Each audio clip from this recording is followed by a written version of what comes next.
Maria Aparecida Lindner nos pergunta: quem lhe dá certeza de que sua interpretação da Bíblia está correta? O Espírito Santo? Mas porque toda igreja diz a mesma coisa? Então, temos vários Espíritos Santos ou o único Espírito Santo sopra contraditoriamente em lugares diferentes? 1 Coríntios 12, 13 e 14, 33. Mas vamos começar pela palavra da Bíblia. O Espírito Santo, ele sopra em lugares diferentes. Mas na Bíblia não está escrito que ele sopra contraditoriamente, viu, minha filha? Você colocou a palavra contraditória aqui por sua conta. E cuidado para você acrescentar coisa na Bíblia. O Espírito Santo sopra em lugares diferentes. Isso é claro? A presença dele é onipresente. Ele sopra onde ele quiser, com a força que ele quiser, no instante em que ele quiser, em lugares diferentes. Mas nunca contraditoriamente. Nunca contraditoriamente. Preste atenção que eu vou dizer para você. Quando você diz que a Bíblia tem que ser interpretada, isso é tinha do demônio. Isso é obra do demônio, que diz que a Bíblia é obscura, que a Bíblia é difícil de ser entendida, que a Bíblia não tem sentido e que precisa ter um intérprete da Bíblia.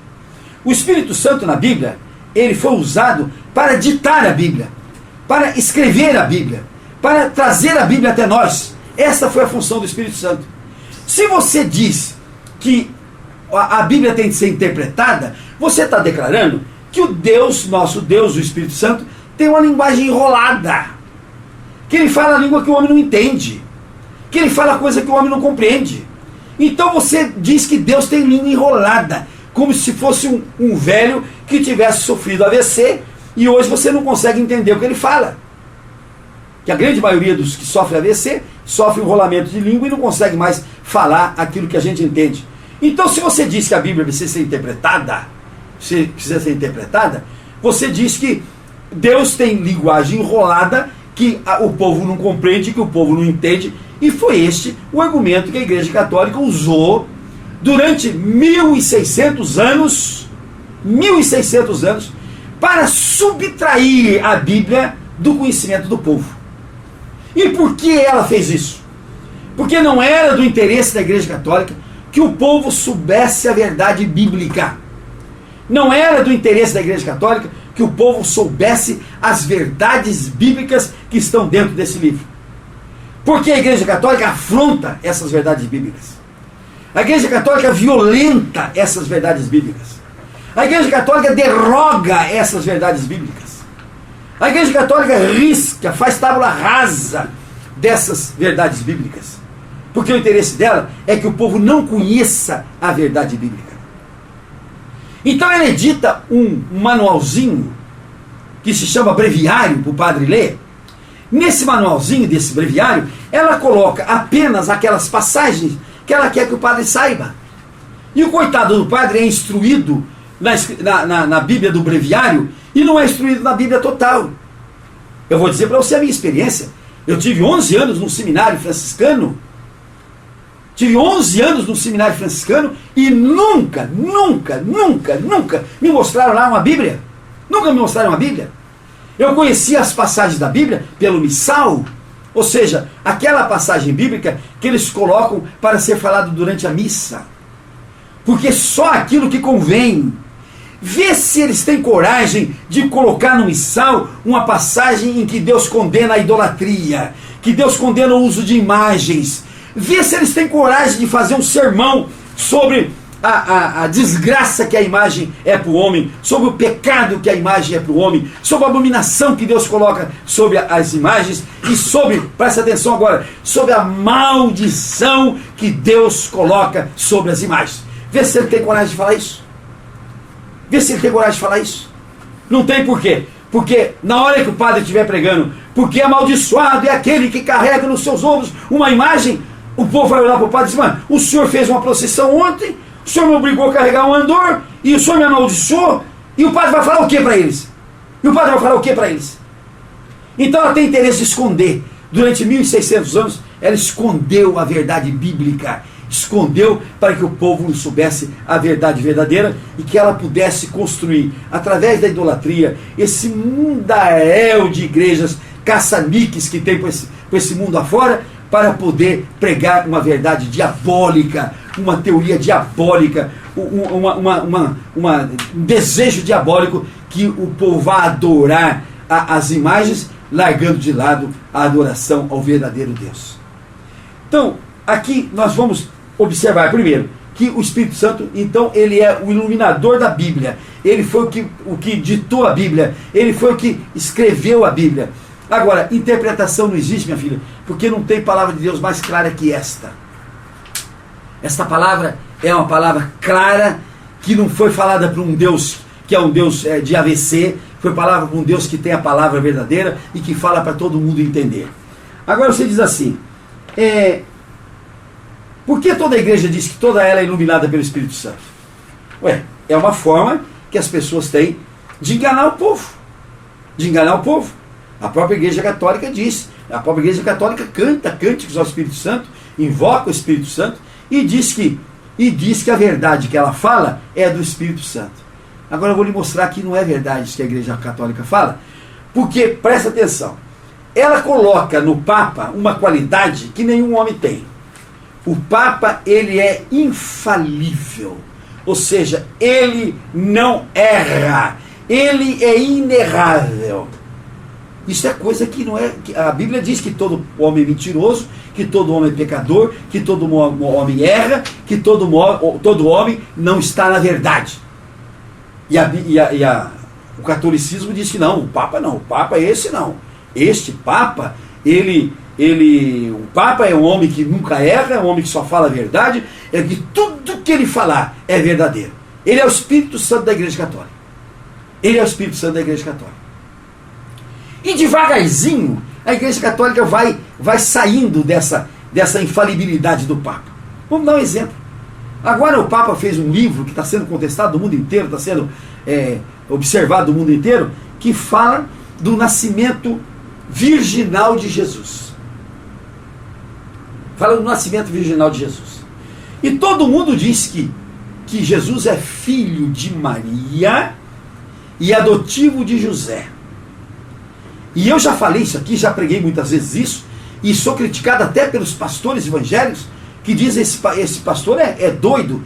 Eu já disse muitas vezes que Maria, com toda a santidade que eu venero, com todo o respeito que eu tenho para ela foi barriga de comodato. Porque se ela tivesse cobrado alguma coisa, ela era barriga de aluguel. Ela era barriga de aluguel. Maria não contribuiu com o óvulo dela para que Jesus nascesse. Não. Jesus foi colocado pelo Espírito Santo dentro do ventre de Maria já pronto. Já pronto. A Igreja Católica admitia que Maria concebeu do Espírito Santo. Mas que é isso? O meu Santo Espírito fazendo um ato sexual com Maria aqui nesse mundo? Que é isso? Agora, o Papa acabou de dizer agora que não é nada disso. Ele acabou, olha, eu fico tão contente, porque eu tenho as palavras que eu digo, que eu tenho certeza que são inspiradas do Espírito Santo, que às vezes chocam as pessoas, mas depois eu vejo o Papa fazer um livro, dizendo que o nascimento virginal de Jesus ocorreu de fato, porque a Bíblia diz que Jesus nasceu de Maria virgem, e que Maria não conheceu José, José não conheceu Maria, até enquanto não tivesse nascido Jesus. Daí para frente, ó, seja o que Deus quiser. Veio Tiago, veio Judas, veio José, veio Simão, veio um monte de moças, e a Bíblia diz que eram todos irmãos de Jesus. E não tem nada demais contra Maria. Não tem nada demais. Não tem nada demais. Ela não deixou de ser santa porque teve filhos, não. Não deixou de ser santa por ter vários filhos.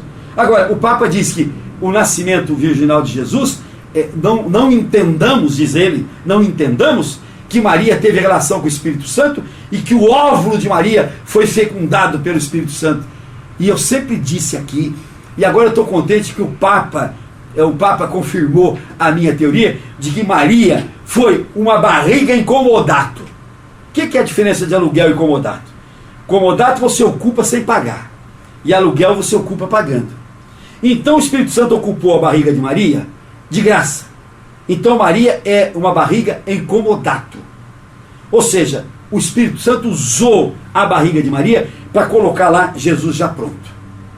É um milagre do Espírito Santo. O Jesus já pronto. O Espírito Santo não teve coabitação com Maria, não usou o óvulo da Maria, né? Não teve nada de Maria a não ser a barriga de Maria que agasalhou Jesus. E ali Jesus então cresceu. Aí Jesus um dia nasceu.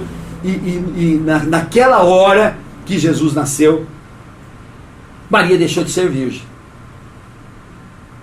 Esta é a grande verdade. Jesus nasceu de forma humana. Então, voltemos aqui à sua pergunta. Então, o Espírito Santo, ele ilumina. E não precisa de interpretação, minha filha. Sabe por quê? Porque a Bíblia é tão clara, tão clara, tão clara, que só aqueles que estão cegos, só aqueles que não querem entender, só aqueles que querem tergiversar, ou seja, querem torcer a doutrina, a Bíblia, através de suas doutrinas, esses é que modificam a Bíblia. Esses é que deturpam a Bíblia. E deturpam a Bíblia e não quer que ninguém leia. Porque se for ler, não vai confirmar a doutrina deles. Por isso que a Igreja Católica até hoje reluta na leitura da Bíblia. Agora dizem os carismáticos: não, mas nós lemos a Bíblia. Ah, lê! E por que vocês continuam católicos se vocês leem a Bíblia?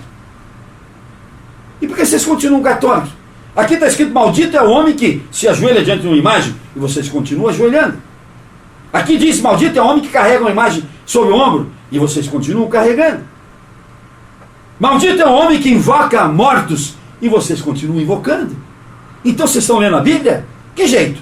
Vocês estão lendo aquilo que o padre dão para vocês lerem, que não é nada daquilo que afronta a Igreja Católica. Agora uma observaçãozinha: carismático. Sabe o que é o carismático? Me perdoe os carismáticos, vai ser muita briga, muita gente vai ligar para mim, mas a verdade é uma só: carismático é aquela pessoa que se cansou de ser católico porque não acredita mais na Igreja Católica. Não acredita mais na Igreja Católica. E ele resolveu ser evangélico, mas não teve coragem de virar evangélico por causa da sua família, por causa dos seus laços, por causa dos seus laços comerciais, por causa dos seus laços familiares, né? Ele não teve coragem de pular para o evangelho. Então ele virou carismático. É aquele que não quer ser mais católico e não teve coragem de ser evangélico. Então é carismático. Agora é moda também. Então, minha filha, o Espírito Santo nos ilumina.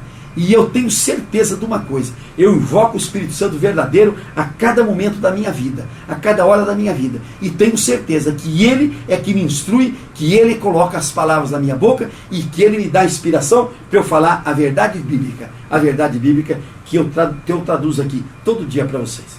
Que Deus abençoe você, minha irmãzinha Maria Aparecida, Lindner, e volte sempre para que nós possamos responder as perguntas.